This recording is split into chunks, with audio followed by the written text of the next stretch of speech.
कैसे हो चैंपियंस। इस क्लास में बात करते हैं मां शाकंभरी यूनिवर्सिटी के BA BSc BCom first semester को curricular paper first aid and basic health के इंपॉर्टेंट मल्टीपल चॉइस क्वेश्चंस के बारे में। ठीक है, जो आपका को करिकुलर एग्जाम है वो MCQ होता है, तो इसीलिए हम MCQ के डिस्कस करेंगे। ठीक है, स्टार्ट करते हैं।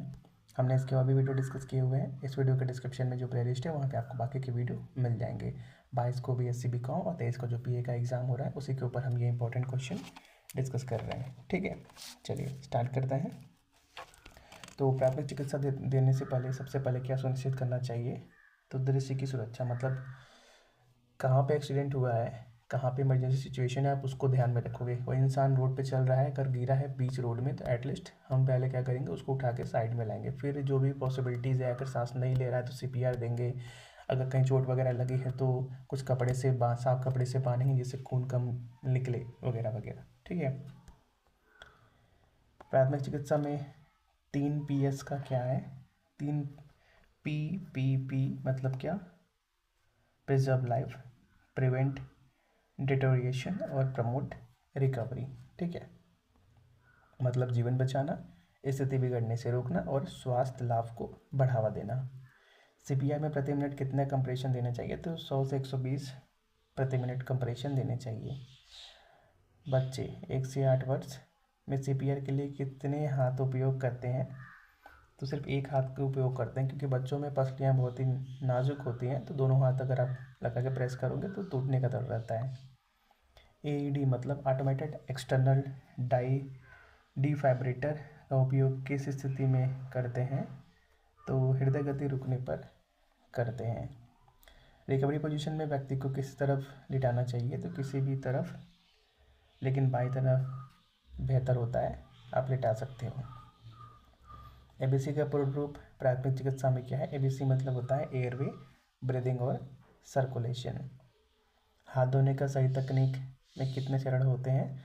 टोटल 7 चरण होते हैं, जिसके अंदर हथेलियाँ, उंगलियों के बीच, पीछे, अंगूठे, नाखून, कलाई और धोना होता है।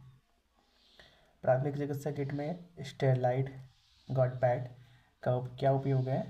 तो घाव को ढकना और रक्तस्राव नियंत्रित करने से है।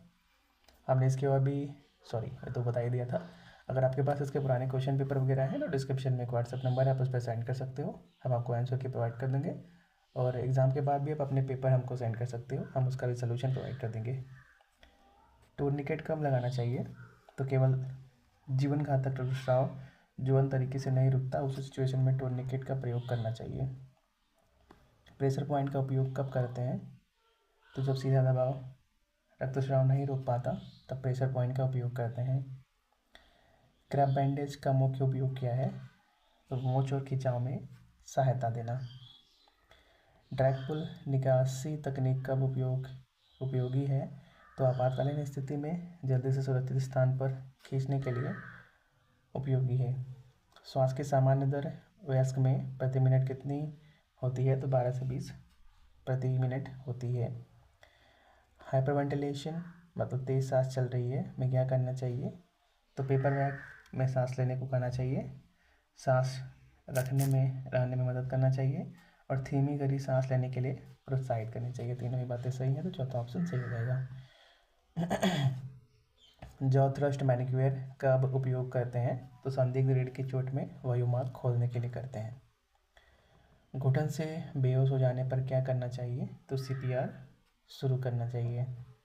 धूम्रपान से पीड़ित व्यक्ति को बाहर लाने के बाद क्या करना चाहिए? तो ताज़ी हवा देनी चाहिए, ऑक्सीजन देनी चाहिए यदि अवेलेबल हो तो, और श्वास और नाड़ी की जांच करनी चाहिए। ठीक है, जहाँ पे मैं 3 टिक कर रहा हूँ तो उसका चौथा ऑप्शन सही हो जाएगा, उपरोक्त सभी वाला। दिल का दौरा के लक्षण क्या है? तो सीने में दबाव या दर्द, बाएं हाथ, जबड़े या पीठ में दर्द, सांस की तकलीफ, पसीना मतली, तीनों ही हैं। दिल के दौरे में एस्पिरिन देने का क्या लाभ है? तो एस्पिरिन ना रक्त के थक्के को कम करता है। नाक से खून बहने पर क्या करना चाहिए? तो सिर को आगे झुकाकर नाक के नरम भाग को दबाना चाहिए। ठीक है, अगर आप सिर पीछे करोगे कि ब्लड बाहर ना निकले, तो जो आपका ब्लड है वो तो निकल ही रहा है और वो आपके सांस लेने वाले एयरवे में जा सकता है। और जब सांस नाली में पानी चली जाती है तो हम इतना खांसने लगते हैं, और जब खून जाएगा तो क्या ही होगा।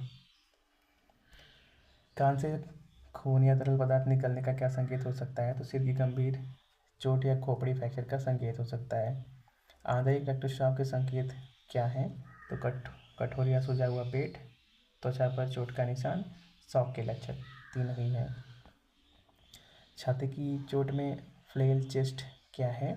तो कई पसलियाँ टूटना जिससे छाती का एक हिस्सा अलग हो जाता है। क्लोज फ्रैक्चर और ओपन फ्रैक्चर में क्या अंतर है? तो क्लोज में त्वचा नहीं फूटती और ओपन फ्रैक्चर में त्वचा फटकर हड्डी बाहर आ जाती है। कॉलरबोन फ्रैक्चर में क्या करना चाहिए? तो बाह को स्लिंग में रखना चाहिए, छाती पर बैंडेज और कंधे को स्थिर रखना चाहिए। स्प्लिंट लगाने का उद्देश्य क्या है? हड्डी की गति से रोकना और आगे की क्षति से बचाना। स्प्लिंट लगाते समय क्या जांचना चाहिए? तो रक्त संचार, संवेदना और गति तीनों ही जांचना चाहिए। रीढ़ की हड्डी की चोट का संदेह होने पर लॉग रोल तकनीक क्यों उपयोग करते हैं? तो रीढ़ को सीधा रखते हुए व्यक्ति को घुमाने के लिए। ग्लासगो कोमा स्केल GCS क्या मापता है? तो यह चेतना का स्तर मापता है। ठीक है। आँख खोलना, मौखिक प्रतिक्रिया और मोटर प्रतिक्रिया। बेहोशी और कोमा में क्या अंतर है? तो बेहोशी अस्थायी है, बेहोशी सही हो सकती है, लेकिन कोमा लंबे समय तक गहरी बेहोशी है। मिर्गी के दौरे कितने समय तक चलते हैं? तो आमतौर पर 1 से 3 मिनट तक चलते हैं। स्टेट्स एप्लीकेशंस क्या है? तो 5 मिनट से अधिक समय तक दौरा या बिना चेतना लौटे बार बार दौरा स्टेट्स एप्लीकेटिक्स कहलाता है। डायबिटीज़ में हाइपोग्लाइसीमिया मतलब कम शुगर के लक्षण क्या हैं? तो पसीना, कांपना या भ्रम, भूख, चिड़चिड़ापन, तेज दिल की धड़कन तीनों ही हाइपोग्लाइसीमिया के लक्षण हैं। हाइपोग्लाइसीमिया में होश में व्यक्ति को क्या देना चाहिए? तो मीठा पेय, ग्लूकोज टैबलेट या शुगर।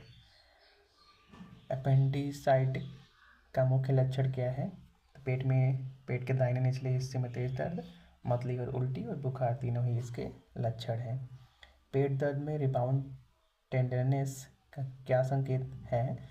तो पेरिटोनिसिस मतलब पेट की झिल्ली में सूजन जैसे गंभीर स्थिति हो सकती है। त्वचा का कौन सा कार्य नहीं है? तो रक्त उत्पादन त्वचा का कार्य नहीं है। केमिकल बर्न में एसिड और क्षार में कौन अधिक खतरनाक है? तो क्षार जैसे कि कॉस्टिक सोडा ज़्यादा खतरनाक है। इलेक्ट्रिक बर्न जैसे बिजली से जलना में सबसे पहले क्या करना चाहिए?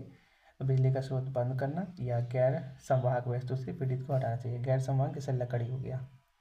हाइपोथर्मिया मतलब शरीर का तापमान जब बहुत कम हो जाता है तो हाइपोथर्मिया उसको बोलते हैं। तो उसका तापमान क्या होता है? तो शरीर का तापमान 35 डिग्री से कम हो जाता है।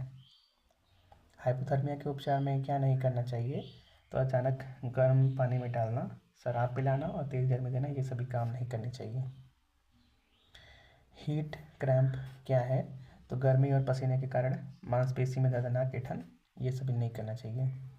मशरूम या जहरीले पौधे खाने से विषाक्तता में क्या करना चाहिए? तो पौधे का नमूना रखना और तुरंत चिकित्सीय सहायता लेनी चाहिए। ऑर्गेनोफॉस्फेट कीटनाशक विषाक्तता के लक्षण क्या है? तो अत्यधिक लार और पसीना, पुतले की सिकुड़ना और मांसपेशियों में कंपन और कमजोरी तीनों ही इसके लक्षण हैं। रैबिज के विषाणु कितने समय में लक्षण दिखाते हैं? तो यह कुछ सप्ताह से महीनों में लक्षण दिखाते हैं। स्कॉर्पियन मतलब बिच्छू के काटने में क्या लक्षण होते हैं? तो तीव्र दर्द, सुन्नता और झुनझुनी, अत्यधिक पसीना और लार इसके लक्षण हैं। टिक मतलब किलनी को कैसे निकालना चाहिए? तो चिमटे से सिर के पास से पकड़कर धीरे से खींचना चाहिए। आँख में चोट लगने पर क्या नहीं करना चाहिए? तो आँख को रगड़ना, फंसी हुई वस्तु को निकालने की कोशिश करना और दबाव डालने, ये सभी काम नहीं करना चाहिए, सीधे हॉस्पिटल जाना चाहिए। केमिकल आई बर्न मतलब कोई केमिकल आँख में जब चली जाए में धोने के बाद क्या करना चाहिए? तो आँख बंद रखना चाहिए, दोनों आँखें ढकना चाहिए, तुरंत नेत्र चिकित्सक के पास जाना चाहिए। ठीक है। तो इस क्लास में इतना ही, मिलते हैं अगली क्लास में। तब तक के लिए thanks for watching, have a nice day.